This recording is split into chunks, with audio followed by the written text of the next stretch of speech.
আসসালামু আলাইকুম সুপ্রিয় শিক্ষার্থী বন্ধুরা, গত ক্লাসে আমরা সম্পদ সংক্রান্ত জার্নাল প্রথম ধাপ যেটা ওইটা শেষ করছি।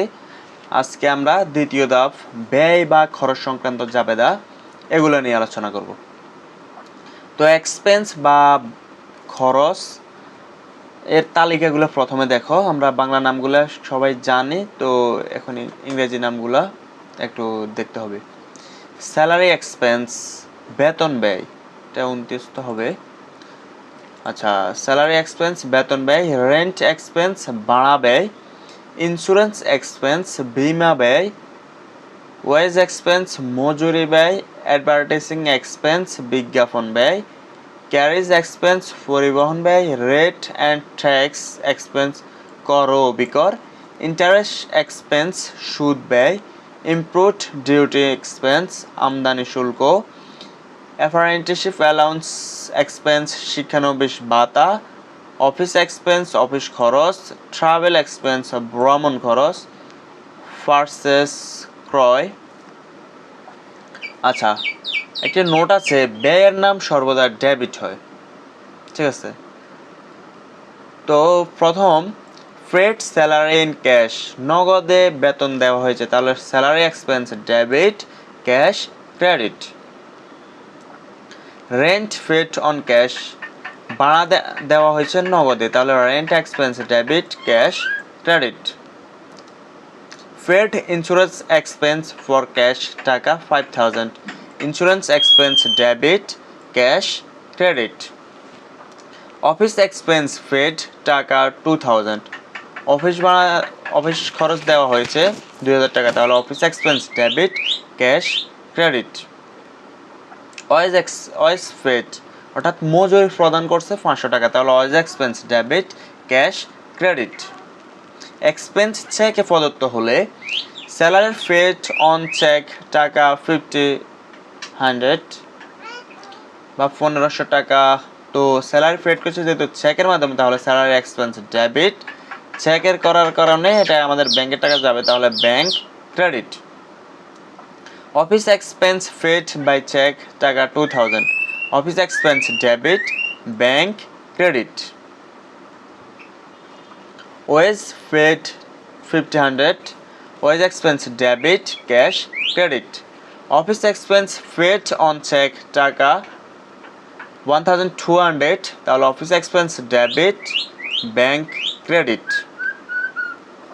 এক্সপেন্স ডিউ আনপেড বা পেয়েবল থাকলে স্যালারি আনপেড টাকা 1300 বা 1300, salary expense debit, salary payable credit, ঠিক আছে। কোনো আগের আর কি যে ডিউ অথবা আনপেড আগে পরিশোধ করা হয় নাই এমন থাকলে পেয়েবল হবে, স্যালারি যে খরচটি হবে খরচটির সাথে পেয়েবল হবে, তাহলে salary expense debit, salary payable credit.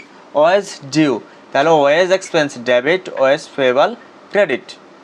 Note, শুধুমাত্র পূর্ণ ক্রয়ের সময় পারচেস ডেবিট এবং শুধুমাত্র পূর্ণ বিক্রয়ের সময় সেলস ক্রেডিট করতে হয়, আর সম্পদ ক্রয় বিক্রয়ের সময় সম্পদের নামে ডেবিট ক্রেডিট করতে হয়। আচ্ছা, পারচেস গুড অন ক্যাশ টাকা 15000, পণ্য ক্রয় করা হয়েছে নগদে 15000 টাকা, তাহলে purchase debit, cash credit. Purchase goods on credit, পণ্যদ্রব্য ক্রয় করা হচ্ছে বাকিতে, তাহলে purchase debit, accounts payable credit. Purchase good on cheque, ব্যাংকের মাধ্যমে অর্থাৎ চেকের মাধ্যমে পণ্য ক্রয় করা হচ্ছে, তাহলে purchase debit, bank credit. Purchase goods on 10,000 of which টাকা 4000 paid on cash, purchase debit 10,000, cash credit 4000, account payable credit 6000, অর্থাৎ পারচেস করছে 10,000 টাকা, 4000 টাকা নগদে আর 6000 টাকা বাকিতে। Purchase goods on 10,000 of which টাকা 4000 paid on cash and টাকা 6000 paid on check, 10,000 টাকার পণ্য ক্রয় করে 4000 টাকা ক্যাশ দিয়েছে এবং 6000 টাকা ব্যাংকের মাধ্যমে দিয়েছে, তাহলে purchase debit 10,000, cash credit 4000, bank credit 6000. Purchase goods on টাকা 10,000, of which টাকা 4,000 paid on check. Purchase debit 10,000, bank credit 4,000, account payable credit 6,000. Purchase goods on টাকা 10,000, of which টাকা 4,000 paid on cash and টাকা 5,000 paid on check. 10,000 টাকার পণ্য ক্রয় করা হয়েছে, যার মধ্যে 4,000 টাকা নগদে দিয়েছে, 5,000 টাকা ব্যাংকের মাধ্যমে অর্থাৎ চেকের মাধ্যমে দিয়েছে, আর 1,000 টাকা ধারে, অর্থাৎ এটা এখনো দেওয়া হয় না, এটা ভবিষ্যতে দেওয়া হবে। তাহলে purchase debit 10,000, cash debit 4,000, bank debit 5,000 আর অ্যাকাউন্ট পেয়েবল ক্রেডিট 1,000। আচ্ছা, এবার হচ্ছে আয় বা রেভিনিউ সংক্রান্ত জাবেদা।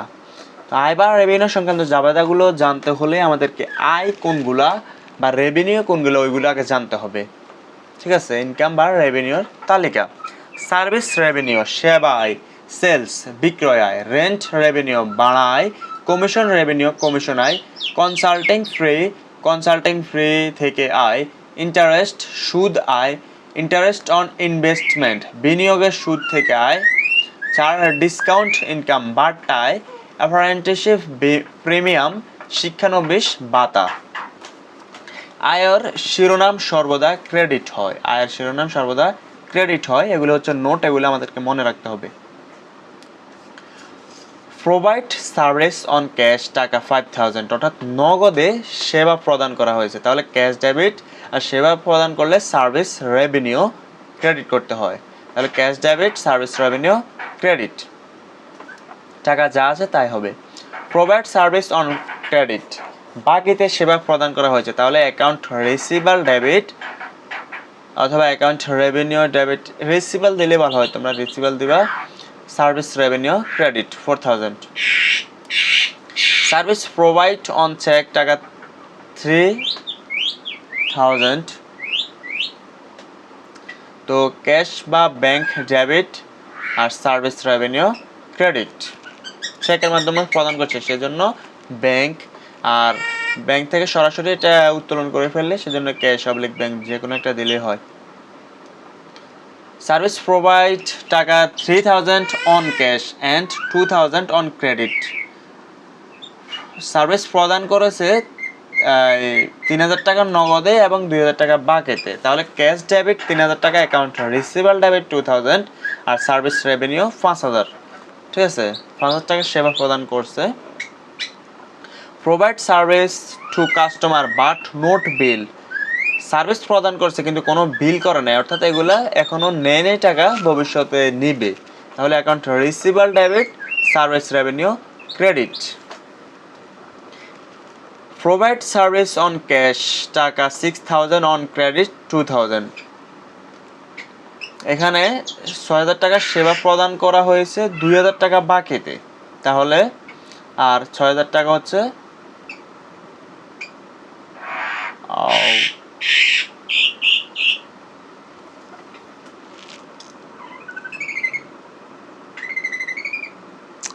আচ্ছা, এখানে একটু ভুল হয়েছে, এটা বাংলা ইংরেজি করতে গিয়ে এই এটার জায়গায় 4 হয়ে গেছে।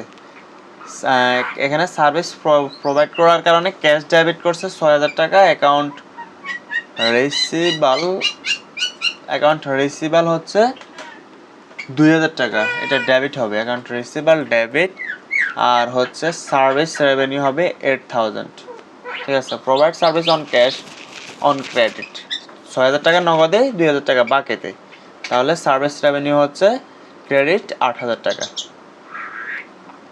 সার্ভিস রেন্ডারেড 80,000, অফ উইচ টাকা রিসিভ 60,000, এখানে 80,000 টাকা সেবা প্রদান করছে, 60,000 টাকা নগদে পাইছে, তাহলে আর 20,000 টাকা এখনো পায় না, এটা ভবিষ্যতে পাবে, তাহলে cash debit 60,000, account receivable debit 20,000 আর সার্ভিস রেভিনিউ ক্রেডিট 80,000। ঠিক আছে, গুডস সোল্ড অন ক্যাশ টাকা 5,000, পণ্যদ্রব্য বিক্রি করছে 5,000 টাকার, তাহলে cash debit 5,000, sales credit 5,000. Sales মানে বিক্রয় করার কারণে নগদের টাকা আসছে, তাহলে নগদ টাকা বাড়ছে, নগদ টাকা 5,000, ক্যাশ ডেবিট আর সেলস ক্রেডিট হচ্ছে 5,000। আচ্ছা, সেলস গুডস অন ক্রেডিট, বাকিতে 50,000 টাকার পণ্যদ্রব্য বিক্রি করছে, তাহলে account receivable debit, sales credit. Sales goods on cheque, ব্যাংকের মাধ্যমে বা চেকের মাধ্যমে পণ্য বিক্রি করছে, তাহলে ক্যাশ বা bank debit 5,000, sales credit 5,000। Sold goods on cash টাকা 5,000 অ্যান্ড অন অ্যাকাউন্ট 2,000। এখানে 5,000 টাকা নগদে পাইছে, 2,000 টাকা পায় নাই, পরে পাবে, এটা হচ্ছে বিক্রি করছে, তাহলে 5,200 7,000 টাকা হবে সেলস। তাহলে cash debit 5,000, account receivable debit 2,000 আর sales credit 7,000। Receive rent on cash টাকা 12,000, cash debit 12,000, rent revenue credit 12,000। Rent receivable but not it receivable টাকা 1,500, এখানে সেবাটি প্রদান করছে বাট টাকাটা এখনো রিসিভ করে নাই, তাহলে রেন্ট রিসিভাল ডেবিট 1,500 আর হচ্ছে rent revenue credit 1,500। Cash received for consulting free টাকা 2,500, cash debit 2,500, consulting free credit 2,500। আচ্ছা, কনসাল্টিং ফ্রি এর টাকা গ্রহণ করছে আর কি। আচ্ছা, ইন্টারেস্ট অ্যাকোরেটেড অন ইনভেস্টমেন্ট টাকা 500, এই অ্যাকোরেটেড যেটা এইটা দেখলে বুঝবা যে এটা এই ডিউ আর কি, আনফেড, ঠিক আছে। আনফেড এখনো এটা পায় নাই, ভবিষ্যতে পাবে আর কি, বা এটা পাওয়ার কথা ছিল বাট এখনো দেয় নাই, তাহলে interest receivable debit 500, interest income credit 500। Cash received for apprenticeship premium 600, শিক্ষানবিশ ভাতা পেয়েছে কত 600, তাহলে cash debit 600, apprenticeship premium credit 600। আচ্ছা, চতুর্থ ধাপ, আচ্ছা সেটা কয়টা আছে, 12টা। চতুর্থ ধাপ, দায় সংক্রান্ত জাবেদা। দায়ের মধ্যে আমরা প্রথমে দায়ের তালিকাগুলো দেখি। 1, লোন, ঋণ, দার, কার্য, আগাম গ্রহণ। 2,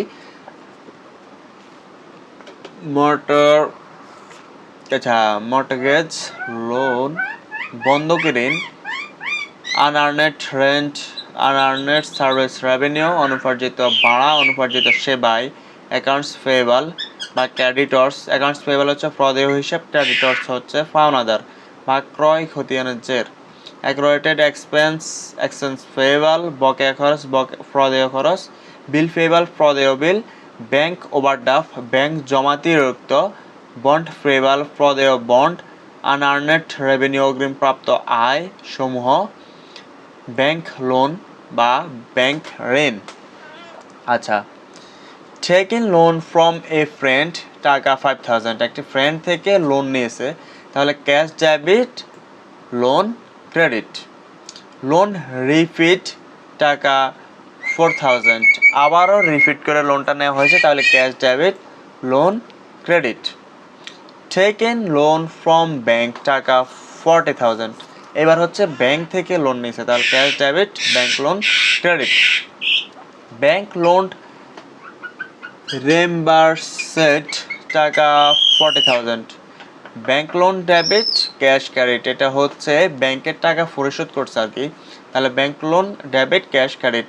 পারচেজ গুডস অন ক্রেডিট টাকা 2,500, পণ্যদ্রব্য ক্রয় করছে বাকিতে, তাহলে purchase debit, accounts payable credit. Cash paid to accounts payable টাকা 2,000, accounts payable debit, cash credit, অর্থাৎ প্রদেয় হিসাবের টাকা পরিশোধ করছে, তাহলে অ্যাকাউন্টস পেয়েবল আগে ছিল ক্রেডিট, এখন টাকাটা পরিশোধ করার কারণে এটাকে উল্টিয়ে দিয়ে ডেবিট করে দিতে হবে, accounts payable debit, cash credit. ক্যাশটা চলে যাওয়ার কারণে আমাদের ক্যাশ কমে গেছে। Cash receive for future sales টাকা 10,000, অর্থাৎ ভবিষ্যতে সেলস হবে এমনই টাকা অগ্রিম গ্রহণ করা হয়েছে আর কি। তাহলে cash debit unearned sales credit, অনুপার্জিত বিক্রয় credit. Sales salary payable for note paid 4,000, অর্থাৎ এটা হচ্ছে ডিউ স্যালারি, স্যালারিটা দেওয়ার কথা আরও আগে, এখনও দেওয়া হয়নি। তাহলে salary expense debit, salary payable credit. Unpaid salary has been paid, ওই যে আনপেড ছিল স্যালারিটা এখন পেড করছে, তাহলে salary payable debit, cash credit. আগে স্যালারি পেয়েবল ক্রেডিট ছিল, এখন ডেবিট হবে, salary payable debit, cash credit. Interest due on notes payable টাকা 500, ইন্টারেস্ট ডিউ হয়েছে, তাহলে interest expense debit, interest payable credit. Cash receive in advance for future service, ফিউচারে ভবিষ্যতে সেবা দিবে এই জন্য টাকা অগ্রিম গ্রহণ করা হয়েছে, তাহলে ক্যাশ ডেবিট। আনআর্নেড রেভিনিউ, অর্থাৎ অনুপার্জিত সেবায় ক্রেডিট।